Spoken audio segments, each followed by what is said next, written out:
What's up, everybody? It's Sanchez 405, and it's another edition of On the Warpath. If you're new, make sure you click the subscribe button. Hit the bell so you get notifications anytime there's new content posted.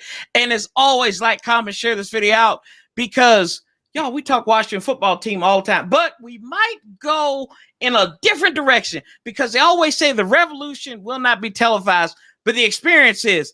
And we can say friend of the program, two-timer, two T's. Yeah. Travis Thomas of the Travis Thomas Experience on the Team 980. You can listen to him on the Audicy app with a producer who will not be named yet. So until he pays breakfast up to Travis. But Travis, how you doing, brother? I'm good now that I'm on the Warpath. Listen, I'm family to your show just like you're family to mine, man. Anytime you throw up the bat signal for me, I'll be here. Cuckoo. Oh, man. Oh, God. And we'll dive right into it, man. And you know, we'll start with today. Coach Ron got on the podium. And I don't know if you noticed this when I was listening to it. See, I called too early to your show. And good stuff happens after I call for some reason. But he talked about the basketball team, the Washington basketball team. And he talked about Westbrook. He talked about Beal. He talked about the form tackle from that security guard. But he never mentioned the head man. Ron Rivera sees it. Just talk about what was going through your mind when you were listening to those first two questions. I was hoping that he would coach the Wizards for Game 5 against the Sixers and perhaps 6 and 7 if need be, because he saw it. I mean, what's the saying? Real recognize real, right? That's right. So maybe Ron looked across the court and he thought, Scott doesn't look that familiar. He doesn't look, I think I could do this. And the first thing he said too, Corey, if you notice, he was like, more physicality. When they played with physicality, they won. They need to do that more. I'm like, oh yeah, that's a football coach. All right. That's right. And then Paulie, I remember Paulie called in and he was talking about, he had that New York mentality. He's like physical, like a football coach. But, I thought that was an interesting way to start the conversation and on that press conference. And we know he wasn't saying much, but Michael Phillips from the Richmond Times-Dispatch put an article out about Taylor Heineke, possibly should be the start, 28-year-old Taylor Heineke, and 56-year-old Ryan Fitzpatrick. That's it? Yeah. Well, he qualifies for AARP at 50. So, it's all good there. But is there any real, I guess I'll give you a number since you're a numbers man. What number do you see each of these guys starting in 2021? Woo! Listen, I saw the article you were talking about. In fact, Anthony tried to get me to talk about it. He asked if I wanted to talk about it. I said no. And for the record, I've been on the record saying that I actually think Heineke will finish the season. Mm-hmm. I believe I've told you that, Cor. I just think, listen, that last month of the season is absolutely brutal. Ryan Fitzpatrick is not a spring chicken. And so as you get older, it gets colder. And now you have all these divisional games. I could see him down the stretch fading. And we've seen Heineke as a spark plug before. Do you insert him towards the end of the season and try to make a playoff push? And if you get in, great. I could see that scenario. Mm-hmm. And now, listen, at the same time that I say that, to suggest that he's going to start, it's just not true. It's just not right. It's like, damn well they did not bring Ryan Fitzpatrick here for 2 years for that money. Now, in broad scope of good NFL quarterbacks, it's a decent contract. There's no question about that. But they still paid him. And Heineke's not exactly paid, and neither is Allen. So to me, it will come down to the finances, to dollars and cents. And I do believe Fitzpatrick will play well early in the season. So it will make sense that he's a guy from day one. Now, as far as the number thing, I don't know, because as I said, in my scenario, I could see Heineke, I think Fitzpatrick's going to need to struggle first. So this could maybe mid-December even. Are you talking 13 games maybe for Fitzy? 14, somewhere in there? Yeah. I would say that. I don't think we'll see Heineke that much, and certainly not a starter. Okay. I mean, the man's been suffering for 16 years, Travis. I mean, we're going to give him an opportunity. I say it's just like one of my favorite movies is Pulp Fiction. I've said this on here before. It's so many times Marvin gets shot in the head. You know it's going to happen. Right. The shock factor leaves. And with Ryan Fitzpatrick, he's going to screw up. Like, and that's not wishing it on him. He will F up. He is just that guy that does that. Because when the spotlight is on him and the expectation, which is going into the season, the expectations are very high for this team either which way. Absolutely. So I'm just like, oh, no, man. I'm just like, I'm waiting on the moment. I'm just waiting on this moment for him for it to hit him in the face and be like, this is the Fitzpatrick we were waiting for. And you don't see Heineke starting at all, it sounds like. I do. I see him start. I see him or take a sack. Allen will be a starter, and I think he'll come out there because we had quarterbacks with bum legs anyway that was playing half the season. We won down the stretch, true. So handy capable. That's what we call it. What's your number on it? I'm about right there with you. I think it's going to be about 13, 14 games. Fitzpatrick. And it may be a sandwich type thing too. It might be where he starts 2011. Right. When they put John back in there for them 3 games and knew he wasn't doing anything because, BYU, they don't drink coffee and he looked like he needed coffee. But I think you may see Taylor in there. Now, Taylor, if you look at him wrong, he might bust his shoulder up. And I was listening to Kevin and he said, Heineke played that whole game together. I said, Kevin, what were you watching, man? Like, this guy had a bum shoulder. Steven Montez was he was using his position flex and giving him a massage. Right. So, as a team masseuse, because COVID is a Bama. But either way, I think I could see 14 for Fitzmagic. And then I see 3 for Heine or Allen. So I'll give that as the wild card there. Did you hear Ron today say that Heineke's already banged up? He caught an elbow and he had to get stitches like right around the forehead, eyebrow area. He's Clubber Lang, man. He called that man Clubber Lang. I said, what in the world? I said, go ahead, Ron. I was like, well, at least Ron's having a good time with all of this. And, OTAs. But the biggest notability that we can talk about is that Chase Young is not there. And I know a lot of people will say, oh my gosh, Chase Young's not there, blah, blah, blah. I'm kind of conflicted. One reason is because he's a team captain. And I think that voluntary thing comes off at the end of it. But I also get that he is voluntary. But if you're supposed to be a team leader, I think you should be there. I don't know what you think about that, but what you kind of expand on that. What were your feelings when you found out he wasn't going to be there in this? I think we're on week 2 now, so he hasn't been there in a minute, but he's communicating with the team. Well, let me start by helping you. Mm-hmm. You shouldn't be conflicted, okay? Okay. This guy is the captain. Okay. He's fine. On game day, this is what I need. I need Chase to look at everyone and say, look at me. I'm the captain now.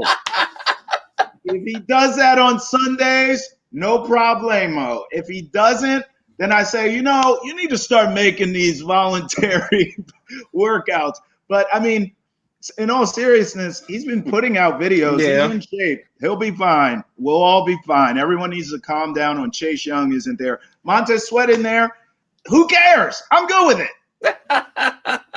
I'm not going to say this. I'm saying this as a joke, but Dwayne Haskins put out a lot of videos last year, but I know those are 2 different things. So I'm not being petty. I promise. Hey, Court, it's the video he shouldn't have been in that got him whacked.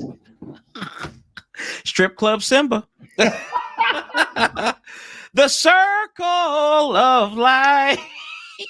Hey, listen, I found the circle of life in many places in my life. It ain't in there. Glitz, glam, and glitter. The Dwayne Haskins story is coming to CBS this fall. But the schedule came out. We've got 17 games, and I've asked Julie, I've asked Al this too, and I know you'll probably be back at the homestead. But if you could make a trip that's not Vegas, so you keep your bills back in your pocket, what trip would you go on now that kind of COVID's loosening up? Oh, you took Vegas off the table. I know. And because I know you too, I'm going to take Denver off the table too. Oh, that was, I was going to say Denver because I believe, I don't have the schedule in front of me, but I believe Halloween. They came on Halloween. Yep. Yeah. I mean, you're not allowed to take that off the table. That's my answer. I mean, look, in full disclosure, I've never been to Denver, never been to Colorado, but I actually have a friend of mine who lives in Denver, and he for years is like, bro, you would love it here. To be there, and that time of year, the weather's not too bad there. It's probably pretty beautiful there. And on Halloween, with all the festivities, nope. Denver, you cannot take that off my list. Okay, I won't take that off. I thought you were gonna say Buffalo or something. That'll be Buffalo in September is not bad. I've been there in August. I would do Buffalo in September and get some wings. But listen, I mean, if you're telling me Buffalo or Denver on Halloween, I'm in Denver. I'd be worried though about you, Mrs. Thomas. Gonna have to check the life insurance policy because Travis going to be up there smashing tables, beer bonging. It will be insane. They'd be like, "Who is this guy?" Oh, he has his own radio. Welcome to the Travis Thomas Experience. It's gonna be the Anthony Haney show that day. It already is an Anthony Haney show. We've had some movement. Some vets have left here, and 91, 76, and then probably the most elite of people in Jerron Christian have left. And it's going to look like a trade if he signs with Chicago. Moses does, and then Ryan Kerrigan went to Philadelphia. Talk about them two players and what you thought about these moves. You and I had talked about Kerrigan. I remember that. Yeah, I mean, to the point, I'm so petty. I'm happy for Moses, right? I mean, good luck. Go to the Bears, do your thing. I am not happy for Ryan Kerrigan, okay? And he was very nice to me. I had several times interviewing him, hanging. I went to his foundation one time, like a party. He's a great guy, great person. But you absolutely broke my heart, Ryan Kerrigan, going to that dumpster fire of a team. I mean, first of all, I saw an interview the other day. I almost fell over out of my chair because Dick Vermeil, with a straight face, said the Eagles are going to win the NFC East. Someone needs to take a microphone from him. Let's just Vermeil, Coach Dick Vermeil. Yeah, let's get the mic. Oh my gosh. Yeah, let's get the mics away from him. And then my thing is, what really broke my heart is the other teams you heard about that were interested in Kerrigan, where he could have had a chance to win, and he went to the Eagles. I mean, what, bro? Like, everything I thought about you is a lie. Like, what is going on here? Why would you go there? You're not going to win. Oh, it just, I mean, that's the main one. It really sticks to my craw. And I hope that team is awful. And I hope he has a healthy end of his career, but not productive at all. It looked like I said, I didn't know Jordan Peele was remaking Get Out, the NFL story with Ryan Kerrigan, because he was like, "Hi, Eagles Nation. Glad to be here." I'm like, this was like one of them terrorist hostage videos. It's like, please send money, infidels, please come. Like, I was just like, what in the world, Ryan Kerrigan? But I ain't mad at him. But, you can go to that disgusting rat hole of a city any day you want to. They've got great people up there. They don't beat up Santa Claus. They didn't beat up Chief Z. They didn't throw popcorn on Russell Westbrook. But, they're good. They're God's people, salt of the earth. So you forgot the eating horse poop guy. That they did do that. They did do that. Oh my God. Crap happens, man. Crap happens. Since this is a family program. Travis, I don't think you're ready.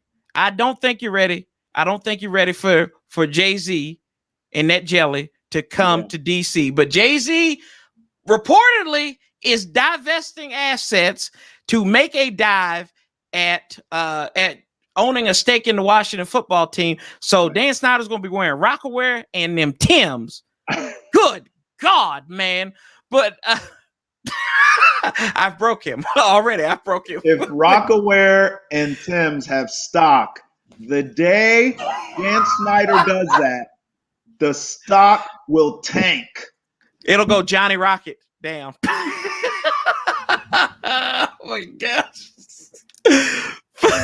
But no, what do you think about him playing? I know he likes girls, man. And you know, will he like wins? We've seen him in Dallas jersey. He's buddies with Jerry Jones, it looks like, and he had some interest. He had purchased stock in the Brooklyn Nets when they had Vladimir Putin's buddy come over here and buy the team. Right. So yeah. So what do you think about Jay-Z? Jay-Z maybe being part owner of it. Good, bad, indifferent? You know what? It just triggered my memory when you brought up Jay owning a little bit of the Nets. Mm-hmm. I think he was actually instrumental in them going to Brooklyn. From Brooklyn. Too. Yeah, I think he played a big role behind the scenes for that before he got out of that situation. I'll say this. I mean, look, this was another one of those topics on my show that I received a bunch of DMs and a bunch of messages. And Anthony, of course, came in that morning and was like, you know, where's Jay-Z in the show? And I was like, here's the thing about my account. When I start talking about billionaires, right? And what was the term you used? Reallocating assets. What was that? Yeah, divesting. I had to look it up. So yeah.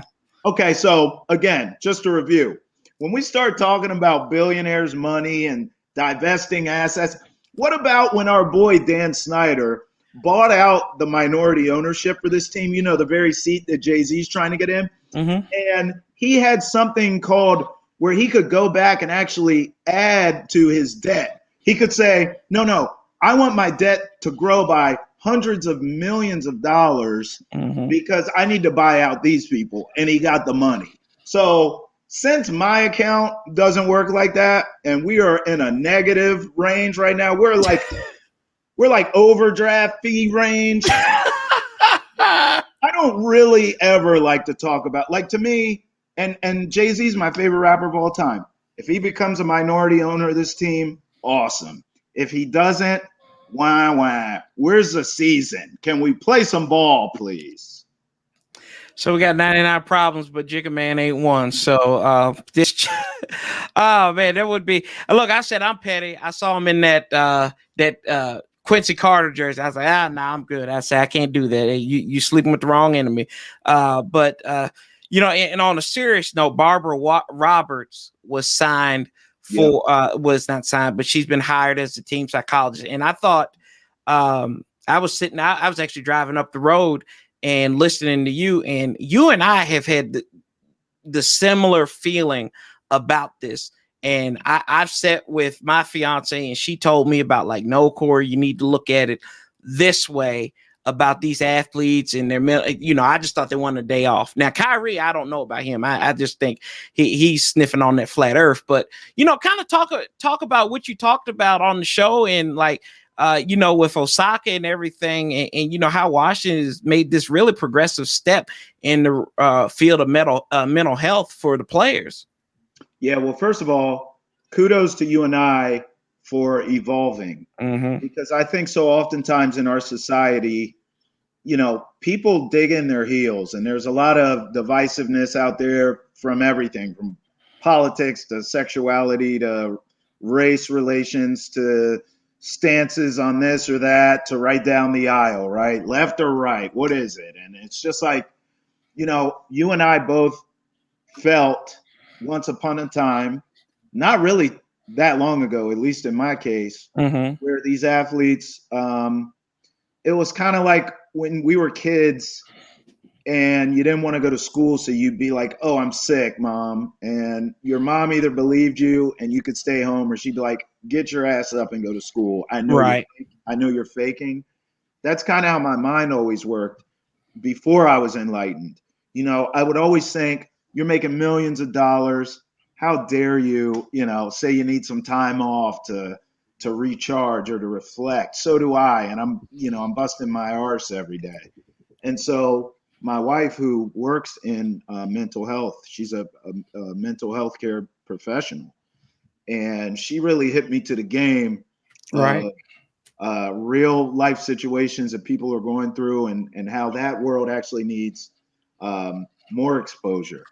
And so I think you felt a similar way. And now I was actually a little bit disappointed to hear that with this hire with the Washington football team, they're only one of four teams in the NFL that have that. And so that was a smooth move right there. I like that. I know, right? The executive, my producer, man, Tyson the Cat, he's always trying to get in there. This will not be edited out, by the way, so that's going to be a good thing. But I mean, I guess Tyson was feeling what I was saying, because I just think, I think every team, by the way, every team in every sport needs to have this, man. Yeah. So shout outs to Naomi Osaka, and I hope she can sit down at the table with the powers that be in tennis and start getting some respect, because I think they've been just totally kind of bullying her, quite frankly. And so I'm glad she stood up for this. I'm glad, she's kind of the beacon. I would give her and, Brandon Marshall too. Yes. A lot of credit for athletes and mental health for athletes and all that. So kudos to Naomi, and kudos to the Washington football team for making this hire. Yeah, I said, I always think back to one incident, and I think of that Javon Belcher incident in Kansas City back in 2012. And, just what had happened there. I'm like, this is something that's been rearing its ugly head. And then you think about like Greg Hart, you think of Darius Geis, different situations, but, it can all be attributed to that. So, I think it starts with a conversation, and people need to realize that and an understanding. So, I thought that, you look at this team, man, and could you have imagined a year ago that this franchise would be the forefront of so many groundbreaking hires and, just ingenuity, pretty much, I guess you can say, from a health standpoint, a doctor standpoint, from just a leadership standpoint? Would you have thought this back if I had told you June 2nd, 2020, that this team would have been so far in less than a year? Yes, I would. Listen, I think what happened in the Washington football team, this is just my opinion, is really small in scale. And what I mean by that is, within that building, what they are doing is colossal, and it's fantastic.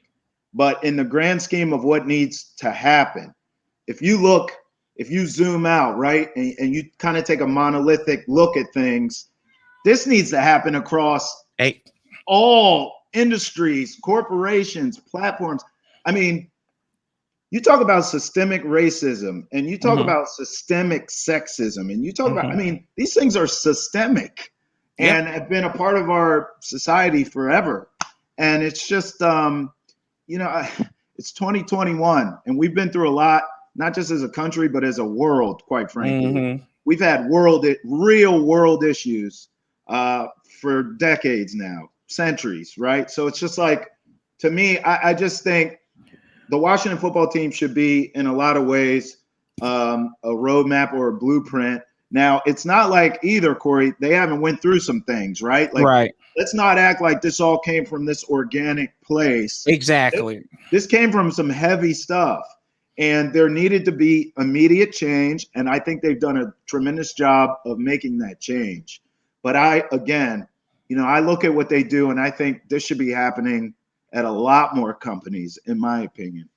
Yeah, no, I agree 110% with you. Yeah, and like I said, it was just like for everything that's going on off the field, and I can't wait to see this product on the field. But I don't think a lot of people realize that what goes on in the background affects what goes on, what we see every day. Even if they're professionals, but if you got a zoo, if you're managing a zoo and everything, and somebody's not changing the lions pit, you're gonna step in crap a lot of times. So, like I said, kudos to them. And there's been some looking. It looks like Zach Ertz is on the move. Now we got 8 tight ends. We got more tight ends in the HBO special. And that's one hell of a segue, by the way. Yeah, but 8 tight ends. If Zach Ertz is available, and maybe they cut him, do you think Washington should make a split move at him? Say, hey, come on over here. We can get you back at Philly and be that number 2 with Logan Thomas, or be the number 1 and Logan Thomas be number 2. Who knows? Listen, you know what they say. If you have 8 tight ends, you have none, right? Yeah, that's true. Unless you're Bill Belichick. So to me, I go after him. I mean, the latest I saw is they're not going to cut him. They're not going to cut him. They're going to trade him. They're going to trade him. It's what I keep arguing with people about Julio Jones. Listen, Julio Jones will be traded, okay? But you're not going to get what you think you're going to get because they keep bumping their gums about it. He's on national TV saying, I'm out of here. And then the Falcons are like, we want a first round. And it's a mess. I feel the same way about Ertz. The longer the Eagles are like, we're going to trade him, we're going to get something for him, teams are going to say, no, you ain't. I'll wait. And they'll cut him. I think the Washington football team should absolutely get him because I disagree with you. I think he becomes your number 1 tight end. And you know what? I think Logan is better as a number 2 tight end. That's really what I think he is. I think he could still be very productive for you and have a tremendous season as a number 2. Okay. Ertz, I have injury concerns with anyway. So you bring him in, you make him the guy. If he gets hurt, you have one hell of an insurance policy in Logan. Okay. I like that. Do you think there's anything the Washington football team needs to add to this roster before, I guess, going into training camp? We've already added Leno, Bobby McCain's in there now, and which is interesting. Free agents are starting to come to Washington again. Yeah. On cheap deals. Yep. So do you think there's something that could be added there? I don't know. I mean, listen, I don't have a list of the free agent linebackers in front of me, but I tell you what, with this defensive line this team has, give me a couple guys who are available that can come in here, and who knows? I mean, they're hungry. They get a chance. Maybe they ball out in training camp. They get some playing time. Maybe they can shine. To me, especially at that position, running back also traditionally, but I'm cool with the running backs. I need some more bodies at linebacker. Just bring in guys that can run, if nothing else. Coach them up on everything else, Del Rio and the crew, right? But to me, if you can bring in some more, I hate to even say depth at linebacker because I think they're thin at linebacker. So if you could bring me some linebackers, I would be happy with that.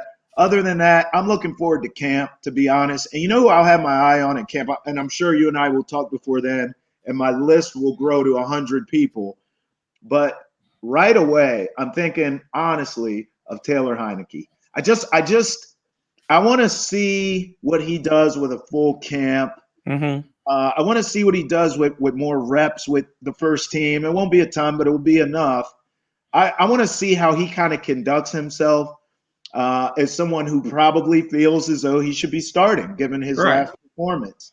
I want to see how he works with that. So I'm going to keep my eye on that. But no, I would just add linebackers if possible. Okay. All right then. Yeah. Hey man, I think you can never have enough linebackers for the thought of that. And I would be remiss if I didn't ask you. You got to tell us a story. You always you had a good story about Santana. Maybe Santana, who I think Clinton Porter said turned 50 yesterday. That was so wrong. My boy is 42. They did him dirty. But But yeah, what's another good? I was actually listening to an episode of y'all's podcast when y'all did the Santana Moss show, and Jason Campbell in the locker room, Smoot pulled the pants down on him. He had the wrestling shorts on. I was like, my God! But Tan is, I always tell like the same ones. I tell the story about the bus driver that stopped in the middle of the street, got off just to take a picture with Santana. Wow. We were at National Harbor for that.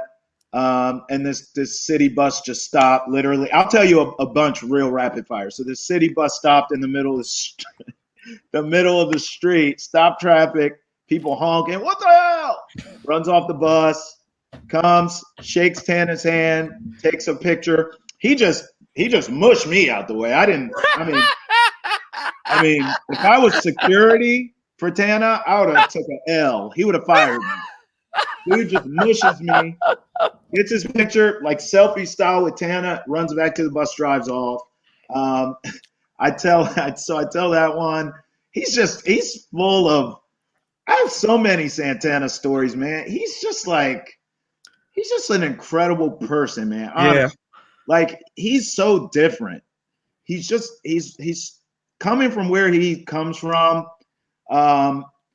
He's more layered than I thought he would be. I just always thought he would be like this hard dude who, didn't take any stuff from anyone, which he doesn't. But he's just a lot more in depth as a person. Right. And that was a big surprise for me as I got to know him. I'll tell you another quick story. I went to some bar that had a mechanical bull. Don't ask why. And we were there. And of course, my dumb ass was like, I'll get on that bull. Like, Tana, he doesn't like talking about it, but he likes to bet. We're competitive. Right. We bet each other. So I bet him whatever that I could ride this bull longer than him. That was a mistake. I was on there 2 seconds. Boom. And these little skinny chicken legs weren't getting it done. Tana gets on there. You would have thought it was an Old Town Road. Like he's on there for like 8 minutes. He's laughing at me the whole time. He's just having a conversation.